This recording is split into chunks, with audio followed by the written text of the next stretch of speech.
the 26th of September 2014, 43 students were kidnapped by police in the city of Iguala in southern Mexico. 2 months later, the burned remains of one of the students was found in a mass grave. The other 42 students are still missing. Contradictory versions of what happened on the night that they disappeared have populated the Mexican media. A group of around 100 students from the Ayotzinapa Normal School, a teachers' training college, had traveled to Iguala to protest about education reforms. Normalista schools in Mexico are designed to teach children from poor peasant families, and the curriculum is heavily influenced by Marxist pedagogy. As a result, clashes with police are common. The students were driving 3 temporary hijacked coaches on their way to protest, a common enough occurrence, often with the collision of drivers, when they were stopped by the police and armed men. They were violently forced to leave the vehicles. Then the police and the mercenaries opened fire on them. Some managed to escape into the neighboring streets. 5 people were shot dead at the scene. 43 students were captured and loaded onto police vehicles. They haven't been seen since.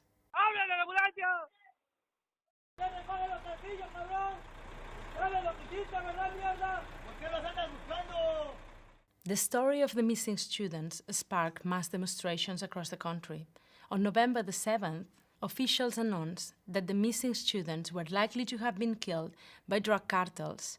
All seems to indicate that the 43 were murdered, stated El Universal, publicizing the official line. The parents of the disappeared demanded scientific evidence and that their children be returned alive. Dozens of local policemen were arrested for their role in kidnapping the students and handing them to the cartel. President Enrique Peña Nieto blamed a few rotten apples, stating the tragedy took place due to the collaboration of local authorities with organized crime. El Universal published a profile of the imperial couple which ruled Iguala, a reference to the local mayor José Luis Abarca Velázquez and his wife María de los Ángeles Villa Velázquez.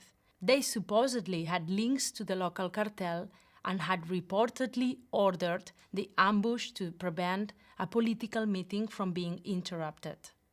On the 5th of November, a large demonstration of over 150,000 people took place in Mexico City, demanding the truth about what happened to the students. They were also calling for the resignation of the Mexican president, Enrique Peña Nieto, for failing to stamp out corruption across the country. Mexico's main broadcasters, Televisa and TV Azteca, 2 stations well known for favoring the Mexican president's last electoral campaign, devoted very little airtime to the demonstration. Instead, they reported on the far more important issue of bad weather, which was due to hit the country. Several famous Mexican actors, comedians, and journalists took to social media to complain about the lack of mainstream coverage of the protest. Actress Ana de la Reguera caused quite stir, stating on Twitter, if Televisa would have dedicated the airtime that they dedicated to Chespirito, a Mexican actor who had recently died, to the 43 students of Ayotzinapa, this would be another country.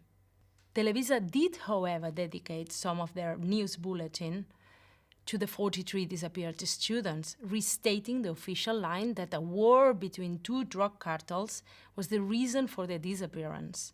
The mainstream media tended to focus on the violence that erupted at some of the demonstrations, but failed to mention the antagonistic role of the police. El Universal newspaper published a CCTV video where one can see police beating up Normalista students demonstrating for their disappeared classmates.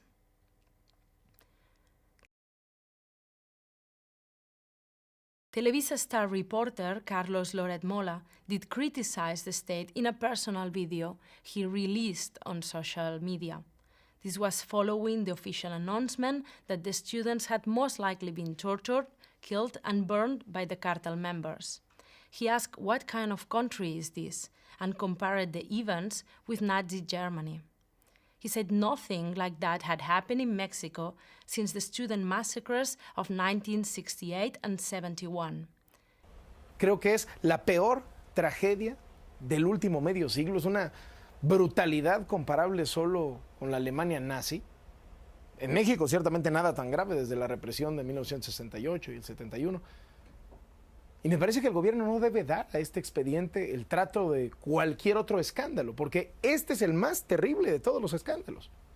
Given that 10,000 people have disappeared since Peña Nieto took office and the Human Rights Watch refers to this as a human rights crisis of major proportions for Mexico, the superstar journalist was quite misinformed. He obviously hadn't done his research. His reputation was marred even further when some weeks later, in a live debate, Carlos Loret Mola, while denouncing the atrocity as unacceptable, went on to say that the students were rebellious, abusive, and would make bad teachers because of their education at the Ayotzinapa Normal School. Critical sections of the Mexican media did look into the story more closely. Proceso published an in-depth report by investigative journalists Anabel Hernandez and Steve Fisher. Iguala, the non-official story, discredited the official line that police officers were sent to stop the students' coaches to prevent them from interrupting a political meeting. Anabel Hernandez revealed that this was not possible because the meeting finished at least 2 hours before the students arrived in Iguala. Her report also revealed the role of the army and the national police, stating that the attack was orchestrated and executed by federal police in complicity or frank collaboration with the army.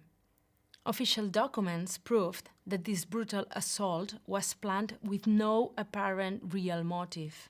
She also had access to an official report from the Attorney General, which revealed that confessions of the cartel members admitting to killing and burning the students were actually obtained under torture. The same two journalists were the first to publish the mobile phone videos shot by the students during the assault. Despite these astonishing revelations, this story is still not being reported by the mainstream media in Mexico. Even more surprisingly, the Peña Nieto administration has not been challenged about any of this in public. Another Mexican investigative journalist, Carmen Aristegui, who reports for Primera Emisión radio program, has also published stories which counteracts the mainstream media. The newspapers La Jornada and the online papers Animal Político and Sinembargo.com also proved for the truth. La Jornada headlined, "The government knows where the 43 are." Animal Político, which has reported on all the protests for the Normalistas, published, "The new year starts with the absence of the 43 Normalistas. That's how the last march for them was." Sin embargo, published a special investigation called Mass Graves in Mexico, the 125 Fields of Death. The stories published by Animal Político and Sinembargo.com trended on Twitter. Ya me cansé was a trending topic in Mexico for one whole week, according to a study from the Jesuit University of Guadalajara. And it was mentioned more than 4 million times in the first month it was active. But strangely, somehow it disappeared, despite its popularity and the fact that it was still widely used. Internet forums and technology sites blame government intervention trying to suppress the discussion of corruption, lies, and impunity. Twitter users, determined not to be silenced, simply switched to Ya me cansé too. The boom in social media reached global news networks. It sparked protests in several major cities in the world. The UN also released a public statement calling upon Mexico to do more to find the missing students. Mexico remains one of the most dangerous countries for journalists in the world. An atmosphere of fear prevails, making serious investigative journalism a courageous enterprise. In the last decade, more than 80 reporters have been killed. Reporters Without Borders is aware of at least 21 professionals being targeted and injured while reporting on the story of the 43 missing students. When the big Mexican media corporations are mouthpieces for the local politicians and sometimes the cartels, there is no desire to even search for the truth. The tragedy of the 43 missing students points to a deeply entrenched corruption at every level of Mexican authority. The most thorough investigations so far have been the work of two women, Anabel Hernandez and Carmen Aristegui. Hernandez has received numerous death threats from the cartels. The story of the missing 43 Mexican students poses a severe challenge to Mexican democracy. One wonders whether any of this was discussed during Peña Nieto's recent visit to the White House.